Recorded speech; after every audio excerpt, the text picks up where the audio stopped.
দিয়ে from the river to the sea slogan দিয়ে আমরা ফিলিস্তিনিদের বিরুদ্ধে যে মানবতা বিরোধী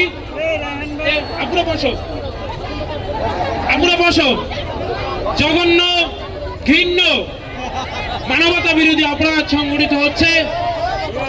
তার বিরুদ্ধে বাংলাদেশ ছাত্রলীগের নেতা কর্মীরা ঐক্যবদ্ধভাবে সারা দেশে সকল শিক্ষা প্রতিষ্ঠানে একযোগে সংহতি সমাবেশ করছি। আমরা আজকের এই সমাবেশ থেকে এই বার্তা সারা বিশ্বে পৌঁছে দিতে চাই। কলম্বিয়ান টাইড যেমন আটলান্টিকের এপার ওপার বঙ্গোপসাগরের পার পর্যন্ত ঢেউ ছুঁয়ে দিতে পেরেছে, আজকে বাংলাদেশ ছাত্রলীগের যেই গণজোয়ার সারা দেশে